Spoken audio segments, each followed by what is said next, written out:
नमस्कार. स्वाद आपल्या घरचा या रेसिपी चॅनलवर तुम्हा सर्वांचे अगदी मनापासून स्वागत आहे. बऱ्याचदा भाजीपोळीचा कंटाळा येतो, मग काहीतरी चमचमीत खाण्याची इच्छा असते आणि लहान मुलंसुद्धा भाज्या खाण्याचा कंटाळा करतात. तर लहान मुलांनासुद्धा काहीतरी हेल्दी आपण बनवून देऊ शकतो आणि त्यांच्या पोटात भाज्याही जायला पाहिजे, तर आपण अशा पद्धतीनं मुलांना पराठे करून देऊ शकतो. पराठे केल्याने लहान मुलं तर आवडीने खातीलच, पण मोठेसुद्धा तितक्याच आवडीने पराठे खातील. आज आपण चमचमीत असे पराठे तयार करणार आहोत की जे सर्वांनाच आवडणार आहेत. तर चला मग आपण रेसिपीला वेळ न करता लगेचच सुरुवात करूया. आता इथं मी कोबी घेतलेली आहे. सर्वात आधी आपण कोबी ही स्वच्छ करून घेऊ, कापून घेऊ आधी आणि त्यात पूर्ण काही कुठे अळी आहे की नाही हे पूर्ण चेक करून घेऊया. कोबी पूर्ण क्लीन करून घ्यायची आहे आपल्याला आणि त्यानंतर ही कोबी आपण स्वच्छ मिठाच्या पाण्याने धुणार आहोत. आणि कधी तुम्हाला जर थोडी बॉईल करून घ्यायची असली तर तुम्ही मिठाच्या पाण्यात ती 2 ते 3 मिनटं बॉईलसुद्धा करून घेऊ शकता किंवा उकळत्या पाण्यात ती तशीच 5 मिनटं टाकूनसुद्धा ठेवू शकता. आता अशा पद्धतीनं मी याची ही पूर्ण फुलं जी असतात कोबीचे ते वेगळे करून घेणार आहे आणि क्लीन करून घेणार आहे. तुम्ही अशा पद्धतीनं मुलांना बऱ्याच भाज्यांचे पराठे करून देऊ शकता. त्यामुळे मुलांच्या पोटात भाज्याही जातील आणि मुलं ते आवडीनंही खातील. आपण अशा पद्धतीनं कोबीचे तुम्ही वेगवेगळ्या प्रकारचे पराठे करू शकता, पण आज ही पद्धत तुमच्यासोबत मी शेअर करणार आहे. नक्कीच सांगते ही पद्धत तुम्हाला खूप आवडेल आणि खरंच सांगते पराठे हे इतके छान होतात. मी केल्यानंतर माझ्या घरात हे सर्वांनाच आवडले. तुम्हीही हे नक्की करून बघा. आता ही कोबी मी पूर्ण साफ करून घेतलेली आहे आणि स्वच्छ मिठाच्या पाण्याने धुतलीसुद्धा आहे. आता आपण खिसणीने अशा जाड इकडून नाही खिसायचं हे, कारण आपण जास्त जाड जर खिसलं तर पराठे फुटूही शकतात आणि अगदीच बारीक्याने जरी खिसलं तर कोबीला पाणी सुटू शकते मीठ टाकल्यानंतर. जो मध्यम आकार आहे त्याच आकाराने आपल्याला ही कोबी खिसायची आहे. पहा, अशा पद्धतीनं मी तुम्हाला थोडी खिसून दाखवणार आहे आणि मग आपण राहिलेली जी कोबी आहे ती सुद्धा खिसून घेणार आहोत. पहा, अगदी 2 मिनिटात ही कोबी आपली म्हणजे खिसून होऊन जाते, जास्त वेळ नाही लागत. पहा, ही अशा पद्धतीनं मी खिसून घेणार आहे आणि आपण नंतर मग ही खिसल्यानंतर यातलं पाणीसुद्धा काढायची आपल्याला गरज वाटत नाही. पहा, मी तुम्हाला दाखवून देते. हे अशा पद्धतीने एवढी आपल्याला ही कोबी खिसायची आहे आणि ही पूर्ण कोबी आपण आता तयार करून घेणार आहोत. पहा, मी तुम्हाला जवळून दाखवत आहे, कॅमेराजवळून. पहा, अशा पद्धतीनं आता राहिलेली कोबी आहे ती सुद्धा आपण तयार करायची आहे. आता ही पूर्ण कोबी माझी खिसून झालेली आहे आणि आता आपण याचा जो तडका असतो तो तयार करणार आहोत, कारण आपण 2 ते 3 मिनटं अगदी ही कोबी फ्राय करणार आहोत. जास्त नाही, पण अगदी 2 ते 3 मिनटं. आणि तुम्हाला जर कच्चं साहित्य यामध्ये घालायचं असल्यास तुम्ही कच्चंही घालू शकता, पण कच्च्याऐवजी आपण थोडी फ्राय करून घेतली अगदी 2 ते 3 मिनटं तर त्या पराठ्याची चव खरंच सांगते खूप वेगळी लागते आणि चवीला तो अप्रतिम असा तयार होतो. आता तेल मी टाकून घेतलेलं आहे, अगदी 1 पळी एवढं तेल आपण यामध्ये घातलेलं आहे आणि तेल छान गरम झाल्यानंतर आपण त्यामध्ये मोहरी घालणार आहोत, कारण पराठ्यामध्ये मोहरीची चव खूप छान लागते. त्यामुळे आवर्जून तुम्ही यामध्ये मोहरी घाला आणि मोहरी छान फुटल्यानंतर इथं मी हिंग घालून घेणार आहे. हिंग आपण अगदी अर्ध्या चमच्यालाही कमी असा एवढा हिंग घालणार आहोत, पण हिंग हा ऑप्शनल आहे. तुम्हाला वाटल्यास तुम्ही स्किप केला तरीही चालेल. पण आता आपण हिंगानंतर यामध्ये पुढचं साहित्य घालणार आहोत. आता इथं मी लसूणचा वापर केलेला नाही.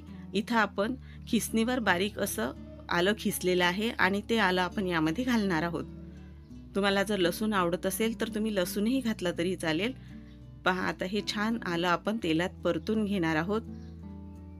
याचा जो पूर्ण कचवटपणा निघून जाईल आणि छान हे तेलामध्ये परतून घेतल्या जाईल. आता इथं मी धने घेतलेले आहेत. धने हे पोहे खाण्याचा 1 चमचा एवढे कच्चेच धने घेतलेले आहेत आणि मिक्सरमधून हे क्रश करून घेतलेले आहेत. आता हे धनेसुद्धा आपण तेलात परतून घेऊया, कारण आपण इथं कच्चे धने वापरलेले आहेत. तर हे धने परतून झाल्यानंतर पुढचं साहित्य घालणार आहोत. आता इथं मी 1 चमचा एवढीच सोप घेतलेली आहे. सोपसुद्धा अशी क्रश करून घेतलेली आहे मिक्सरमधून थोडी आणि तीसुद्धा आपण या तेलातच घातलेली आहे. तीसुद्धा आता आपण परतून घेणार आहोत अगदीच 1 ते 2 मिनटं, कारण आपण हे कच्चं वापरलेलं आहे म्हणून. आणि आता सूपसुद्धा परतून झालेली आहे आपली. आता त्यानंतर इथं मी 1 चमचा एवढा किचन किंग मसाला घालणार आहे. हा मसाला यामध्येच आपण टाकून घेणार आहोत. आणि हा जो आपण तडका तयार केलेला आहे यामध्ये तेलाचं प्रमाण कमीच ठेवायचं आहे. आता मी 1 चमचा एवढा जिरेपूड घातलेली आहे यामध्ये, आणि अगदी अर्धा चमचा एवढी हळद घातलेली आहे.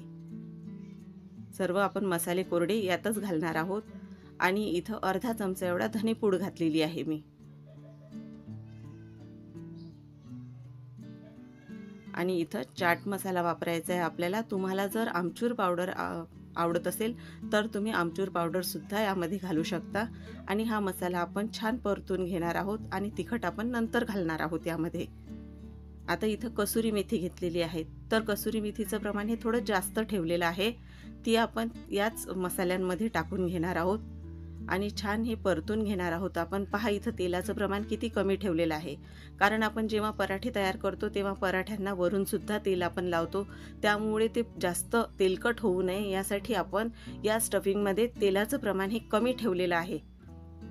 आता आपण यामध्ये जी आपण कोबी खिसून ठेवलेली होती ती कोबी घालून घेणार आहोत, आणि नंतर मग त्यामध्ये आपण तिखट घालणार आहोत आणि मीठ घालणार आहोत. आता पहा अर्धा चमचा एवढं मी लाल तिखट घातलेलं आहे, कारण आपण इथं तेलाचं प्रमाण कमी वापरलेलं होतं. म्हणजे त्यामध्ये आपण जर लाल तिखट टाकलं असतं तर ते तिखटाचा थोडा रंग बदलला असता, त्यासाठी हे तिखट मी आता टाकलेलं आहे यामध्ये. आणि आताच आपण मीठ सुद्धा टाकणार आहोत यामध्ये चवीप्रमाणे, आणि छान मिक्स करून घेणार आहोत. हे अगदी 2 ते 3 मिनिटं आपल्याला ही कोबी फक्त फ्राय करून घ्यायची आहे. म्हणजे आपण फ्राय केल्यानंतर त्यामधलं असलेलं पूर्ण पाणी जे आहे ते पूर्ण पाणी म्हणजे कोबी सुकी होऊन जाईल, पूर्ण ड्राय होऊन जाईल, त्यासाठी अगदी 2 ते 3 मिनिटं परतायची आहे आपल्याला. पहा आता ही कोबी आपली झालेली आहे. पहा अशीच आपल्याला ही पूर्ण मोकळी करून घ्यायची आहे. आणि तुम्ही जर असं लहान मुलांना भाजीसारखंही जेवायला दिलं किंवा तुम्ही असं कोशिंबीर सारखंही घेतलं जेवणात तरीही चालतं. पहा आता ही छान परतल्या गेलेली आहे, त्यामुळे कोबीचा असलेला जो वास येतो कोबीला तो सुद्धा येणार नाही. पहा आता हे तयार झालेलं आहे आता आपलं. आता थंड झाल्यानंतर आपण हे काढून घेणार आहोत. आधी आपण यामध्ये चवीप्रमाणे मीठ घातलेलं आहे, आणि मीठ सुद्धा आपण छान परतून घेणार आहोत पूर्ण. आता आपलं हे तयार झाल्यानंतर आपण थंड करून घेणार आहोत, आणि नंतर मग आपला जो डो तयार करायचा आहे तो डो तयार करणार आहोत. अगदी 2 ते 3 मिनिटं छान हे परतून घ्यायचं, आणि यावर झाकण सुद्धा ठेवायची म्हणजे गरज नाही आहे. आपण अगदी तसंच गॅसची फ्लेम कमी करायची आणि छान परतत राहायचं हे. आणि आता गार झाल्यानंतर आपण पराठ्यांमध्ये भरून घेणार आहोत. वरून थोडी कोथिंबीर घालणार आहे मी. आता हे आपलं स्टफिंग जे आहे ते तयार झालेलं आहे. आता डो तयार करण्यासाठी मी इथं गव्हाचं जे पीठ आहे ते पीठ घेतलेलं आहे 1 कप भरून. आता ते आपण एका भांड्यात टाकणार आहोत, आणि आपले जे पराठे आहेत ते छान असे कुरकुरीत वरून होण्यासाठी इथं मी अर्धी वाटी एवढं तांदूळाचं पीठ वापरलेलं आहे. तर हे पीठ तुम्ही जरूर वापरा आपल्या पराठ्यामध्ये. हे पीठ यामध्ये मी टाकून घेणार आहे, आणि इथंच आपल्या पराठ्यांना छान असा खमंगपणा येण्यासाठी मी इथं बेसन पीठ वापरलेलं आहे. तुम्ही दोन्हीतलं एक वापरलं तरी चालेल, आणि तिन्ही जर वापरले तरीही म्हणजे पराठे या तिन्हीने तर छान येणारच आहेत. पण तुमच्याकडे जर एखादं नसलं यामधलं तर एखादं स्किप केलं तरीही चालेल. आणि आता आपण यामध्ये चवीप्रमाणे मीठ घालणार आहोत, कारण पराठ्याचं जे वरचं आवरण असतं त्यामध्ये मीठ जर व्यवस्थित असलं तर ते चवीला खूप छान लागतात. आणि इथं आता मी ओवा घेतलेला आहे. आता ओवा छान हातावर मी चोळून यामध्ये टाकणार आहे, कारण ओवा डायजेशनसाठी खूप चांगला असतो. त्यासाठी ओवा पराठ्यांमध्ये जरूर तुम्ही वापरा. आता मी ओवा टाकलेला आहे यामध्ये, आणि इथं कसुरी मेथी इथं सुद्धा मी वापरलेली आहे. आपण जो पराठ्याचा डो तयार करणार आहोत त्यामध्येही आपण कसुरी मेथीचा वापर करणार आहोत. तर इथेही आपण अशीच हातावर हे करून कसुरी मेथी यामध्ये टाकणार आहोत, छान चोळून अशी. कसुरी मेथीने सुद्धा आपल्या ज्या पराठ्यांना आहे तो पराठ्यांचा एकदम चवीत खूप फरक पडणार आहे. आता हे मी टाकून घेतलेलं आहे. आता यामध्ये आपण अगदी 1 पळी एवढं तेल घालणार आहे. 1 पळी एवढं आपण तेल घालणार आहोत यामध्ये. आणि तेल टाकल्यानंतर पूर्ण हे हाताने मिक्स करून घ्यायचं आहे आपल्याला. पूर्ण असं मिक्स करून घ्यायचं आहे, कारण तेल सगळीकडे लागायला पाहिजे. आणि तेलामुळे ज्या गुठळ्या तयार होतात त्यासुद्धा छान हाताने फोडून घ्यायच्या आपण. अशा पद्धतीने छान फोडून घ्यायच्या. आणि नंतर मग यात पाणी टाकून घ्यायचं आहे आपल्याला. आणि जशी आपण कणिक मळतो त्याच प्रकारचा डो आपल्याला तयार करायचा आहे. यासाठी जास्त घट्टही करू नका, अगदी आपण कणिक मळतो त्याचप्रमाणे अगदी थोडं थोडं आपण यात पाणी टाकत राहायचं आणि याचा डो तयार करून घ्यायचा. आणि हा डो तयार केल्यानंतर याला अगदी 5 ते 10 मिनटं सेट होण्यासाठी ठेवायचं आहे. पहा, मी असं बोटाने तुम्हाला दाखवत आहे. अशा पद्धतीचा आपल्याला हा डो तयार करायचा आहे. आता आपण पराठे तयार करण्यासाठी घेणार आहोत. इथं मी थोडं पोळपाटाला आणि हाताला सुद्धा तेल लावून घेते. आणि आपण यातल्या या तयार केलेल्या डो मधला थोडासा गोळा घेणार आहोत आणि याची छान पारी तयार करणार आहोत.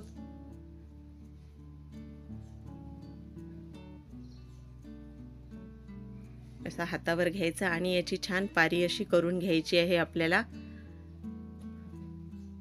आणि पारी तयार करून आपण त्यामध्ये जे स्टफिंग आहे आपलं ते भरून घेणार आहोत.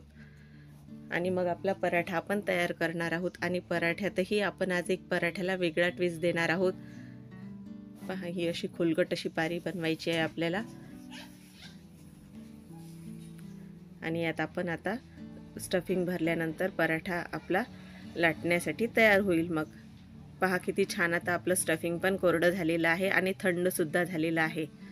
अगदी 3-4 चमचे बसेल एवढं आपण दाबून यामध्ये छान स्टफिंग भरणार आहोत.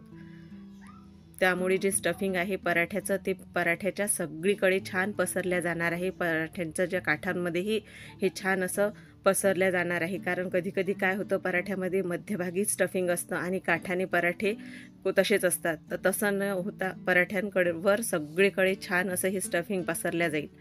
असं हाताने छान दाबून घ्यायचं आहे. आणि आपण हे छान आता पिठामध्ये बुडवून घेणार आहोत आणि मग याचा पराठा तयार करणार आहोत. आणि कणिक छान आपली 10 मिनटं सेट झाल्यानंतर त्या कणिकचे पराठे करायला घ्यायचे. आता पहा, हे पिठामध्ये मी बुडवून घेत आहे आणि असं हाताने छान प्रेस करून घ्यायचं आहे आपल्याला. म्हणजे स्टफिंग सगळ्या बाजूने लागून जातं छान. आणि पराठाही असा पूर्ण चारी बाजूनी छान लाटायचा आहे आपल्याला.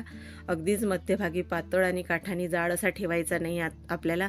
आणि आता हे तयार केलेल्या पराठ्यावर आपण कलोंजी लावणार आहोत आणि थोडी कोथिंबीर वरून टाकून घेणार आहोत. आणि नंतर मग पराठा आपला लाटणार आहोत. अशा पद्धतीनं पराठा तुम्ही करून बघा. चवीला किती छान लागतो हा पराठा. पहा, आता हा लाटून घेणार आहे मी. जसा हा दिसायलाही सुंदर दिसतो तसा चवीलाही तितकाच छान लागतो. असं हाताने पूर्ण कलोंजी याला आणि कोथिंबीर आहे आता उलटा करून घेणार आहे आणि छान थोडा दाब देऊन हा लाटून घेणार आहे मी. अशा पद्धतीने हा पराठा आपला तयार झालेला आहे. आणि आता हा आपण तव्यावर छान भाजून घेणार आहोत. मी आधीच तवा दुसरीकडे गरम होण्यासाठी ठेवलेला आहे. आता आपण इथं मी लोखंडी ताव्याचाच वापर केलेला आहे, कारण लोखंडी ताव्यावर आपला जो पराठा आहे तो छान असा कुरकुरीत असा तयार होतो. आता तवासुद्धा तापलेला आहे. त्यावर आता पराठा टाकून घेणार आहे आणि छान दोन्ही बाजूनी तेल लावून भाजून घेणार आहे मी पराठा. आणि थोडे पराठ्याला असे आपल्याला डाग पडू द्यायचे आहेत त्यावर. आणि तुम्हाला जर इथं तेल वापरायचं नसल्यास तुम्ही बटरचाही वापर करू शकता पराठ्यांसाठी. आणि हे छान आता सोनेरी रंगाचे होईपर्यंत आपण भाजणार आहोत. आणि मुलांना तुम्ही हा खायला दिल्यावर सहज मुलं आरामात हे पराठा हा खातील. पण भाज्या जर दिल्या तर भाज्या खाण्यास मुलं नकार देतात, पण पराठा खाण्यास मुलं अगदी सहज तयार होतात. तर तुम्ही अशा प्रकारचा पराठा मुलांना करून द्या, ते आवडीनं खातील. पाहता मी दुसऱ्या बाजूनी सुद्धा तेल लावून घेणार आहे आणि ती बाजूसुद्धा मी छान अशीच भाजून घेणार आहे सोनेरी रंगाची होईपर्यंत. अगदी सहज भाजला जातो हा पराठा. वेळही लागत नाही भाजायसाठी सुद्धा. आणि पराठा भाजताना केव्हाही गॅसची फ्लेम ही मोठी ठेवा, कारण आपण कमी फ्लेमवर जर पराठा भाजला तर तो पराठा असा वातळ असा होतो तयार. आणि जो आपण म्हणजे मोठ्या फ्लेमवर जर पराठा भाजला तर तो छान असा कुरकुरीत असा तयार होतो पराठा. बघा आता इथं असे स्पॉट आपल्याला यावर पडू द्यायचे आहेत. आणि छान हा सोनेरी रंगाचा झाला की काढून घेऊ आपण. आता मी तुम्हाला दुसरी पद्धत दाखवणार आहे पराठ्याची, की आपण दुसऱ्या पद्धतीनेही पराठा कसा तयार करू शकतो. आता ही जी आपण हा म्हणजे यातला गोळा जो काढून घेतलेला आहे त्याची अशी छान पोळी तयार करून घ्यायची आहे आधी. आणि बघा यात आपण कसुरी मेथीचा वापर केलेला आहे, त्यामुळे ही जो आपण पराठ्याची जी पोळी तयार करत आहोत ती पहा किती छान दिसत आहे. कसुरी मेथी आणि इतर आपण साहित्य घातलं यामध्ये, त्यामुळे त्या पराठ्याची जी चव आहे त्या चवीतही पहा किती फरक पडतो. आता ही अशी पोळी तयार करून घ्यायची आहे आपल्याला. छान पातळ अशी लाटायची आहे, काठ पूर्ण याचे लाटून घ्यायचे आहेत आपल्याला. आणि नंतर मग आता यामध्ये आपण स्टफिंग भरणार आहोत.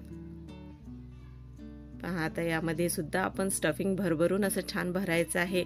अगदीच कमी असं स्टफिंग भरायचं नाही, कारण पराठ्यामध्ये जितकं जास्त स्टफिंग असेल तितके छान पराठे खायला छान असे चांगले लागतात. आता हे छान मी पसरून घेतलेलं आहे. आणि अशा कडा आहेत, त्या कडेला थोडं पाणी किंवा दूध लावून घ्यायचं आणि त्या कडा अशा छान बंद करून घ्यायच्या,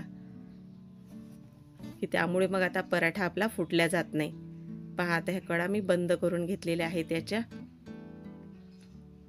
आणि थोडं आता हलक्या हाताने आपण हे लाटून घ्यायचं आहे, अगदी हलक्या हाताने.